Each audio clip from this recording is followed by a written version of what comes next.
എൻ്റെ പേര് പത്മജ. ഞാനിന്ന് ഉണ്ടാക്കാൻ പോകുന്നത് പത്രോട എന്ന് പറയുന്നൊരു സാധനമാണ്. അത് നമ്മുടെ താളാണ്, താളിൻ്റെ ഇലയാണ്. ഇതിനകത്താണ് നമുക്കിത് ഉണ്ടാക്കാൻ പോകുന്നത്. ഇതിൽ ചേർക്കേണ്ട സാധനങ്ങൾ മുളക് പൊടി, മഞ്ഞൾപ്പൊടി, കായപ്പൊടി, ജീരകം, ഉപ്പ്, പുളി, തേങ്ങ, ഒരു അരമുറി തേങ്ങയുണ്ട്, ഒരു 1.5 നാഴി അരിയുണ്ട്. അപ്പോൾ ഈ പത്രോടയുടെ ചെയ്യേണ്ടതെന്ന് വെച്ച് കഴിഞ്ഞാൽ ഇതിൻ്റെ നാരെടുത്ത് കളയണം.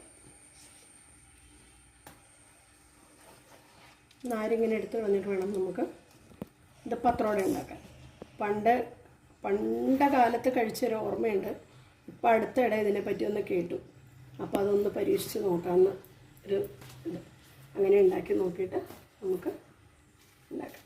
ഇതിനിപ്പോൾ എന്താ ചെയ്യുന്നതെന്ന് വെച്ച് കഴിഞ്ഞാൽ ഈ നാര എടുത്തു കഴിഞ്ഞാൽ നമുക്കിത് ഉണ്ടാക്കാനായിട്ട് ഈ 3 കൂട്ടം, ഇത്രയും കൂട്ടങ്ങൾ തേങ്ങ, അരി, ഈ സാധനങ്ങളെല്ലാം കൂടി ഒന്ന് അരച്ച് വരണം. അത് നമ്മൾ പാത്രത്തിലേക്ക് ഇടാം, ജാറിലേക്ക് ഇട്ടിട്ട് അരച്ച് കൊണ്ടുവരാം.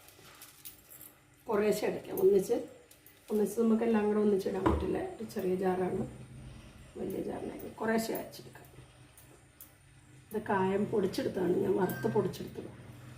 ഉപ്പും പുളിയും ചേർത്ത് 2 പ്രാവശ്യമായിട്ട് അരച്ചെടുത്തുണ്ട്. പത്രോടയ്ക്കുള്ള അരിയും തേങ്ങയും സാധനങ്ങളെല്ലാം കൂടി നമ്മൾ അരച്ചെടുത്ത് നല്ല വെണ്ണ പോലെ അരിഞ്ഞിട്ടുണ്ട് തേങ്ങ എല്ലാം കൂടി.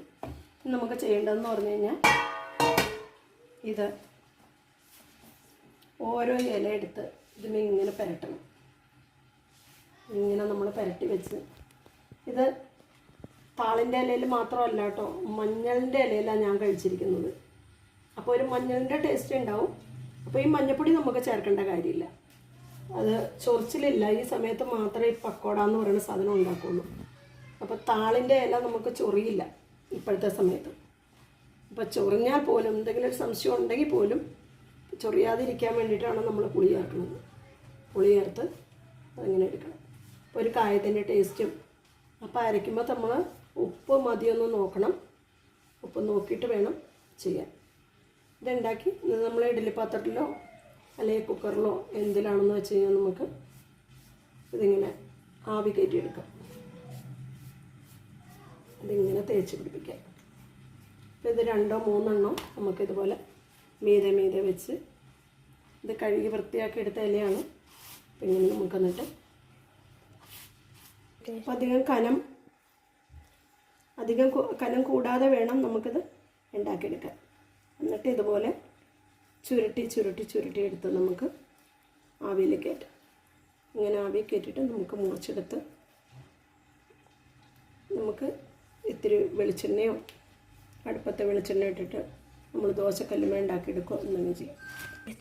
അപ്പം നമുക്കത് മൊത്തം ചുരുട്ടി കഴിഞ്ഞു, അതിൻ്റെ വേസ്റ്റൊക്കെ കളഞ്ഞു.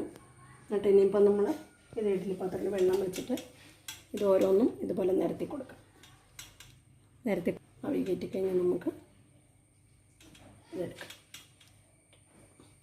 നമുക്ക് ഇതെല്ലാം വെച്ച് കഴിഞ്ഞ് ഇനി ആവി കയറ്റിയിട്ട് നമുക്ക് എടുക്കാം.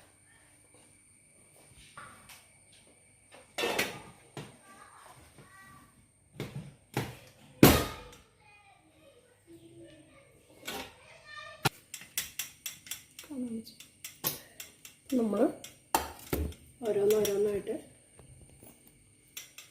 എടുത്തു വെച്ചു. വെന്തിട്ടുണ്ട്. ഒരു 15 മിനിറ്റ് നേരം ആവി കയറ്റേണ്ടി വന്നുള്ളൂ. കറക്റ്റായിട്ട് വെന്തിട്ടുണ്ട്.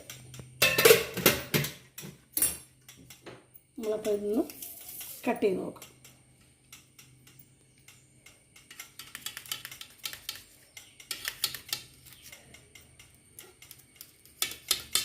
ഇത് നമുക്ക് വേണമെങ്കിൽ ഇങ്ങനെ തന്നെ വെളിച്ചെണ്ണ അടുപ്പത്തിട്ടിട്ട് ഒഴിച്ച് ഒന്ന് മൊരിച്ചിട്ട് തിന്നുകയാണെങ്കിൽ അങ്ങനെയുള്ളവർക്ക് ഇഷ്ടം. ഇങ്ങനെ ഇഷ്ടമുള്ളവർക്ക് ഇങ്ങനെ ഇഷ്ടം. നല്ല ഫ്രഷായിട്ട് നല്ല ടേസ്റ്റുണ്ട്, കഴിച്ചിട്ട് നല്ല രുചിയുണ്ട്. കായത്തിൻ്റെ രുചി നല്ല. ഇതുപോലെ മുറിച്ച് നമുക്ക് തിന്നാം. ഇത് മഞ്ഞളിൻ്റെ ഇലയിൽ ഇങ്ങനെ തന്നെ ഉണ്ടാക്കാം. നമുക്ക് എങ്ങനെ വേണമെങ്കിലും ഇതിങ്ങനെ ഉണ്ടാക്കി കഴിക്കാം. നല്ലൊരു ടേസ്റ്റി ഫുഡാട്ടോ അത്. ബ്രാഹ്മിൺസാണിത് പണ്ട് ഉണ്ടാക്കിയിരിക്കുന്നത്. അങ്ങനെ ആണ് ഞാൻ ഈ സാധനം കഴിച്ചിട്ടുള്ളത്. നല്ല ടേസ്റ്റാണ്. അപ്പോൾ എല്ലാവരും ഉണ്ടാക്കി നോക്കുക, പരീക്ഷിക്കുക. ഇപ്പോഴാണ് ഈ തളിന് മാത്രമേ ഇത് ഉണ്ടാക്കാൻ പറ്റുള്ളൂ. അധികം പുളിയില്ല, കായത്തിൻ്റെ ടേസ്റ്റൊക്കെ നന്നായിട്ടുണ്ട്. നല്ല ടേസ്റ്റാണ്. നല്ല ഹെൽത്തി ഫുഡാണ്.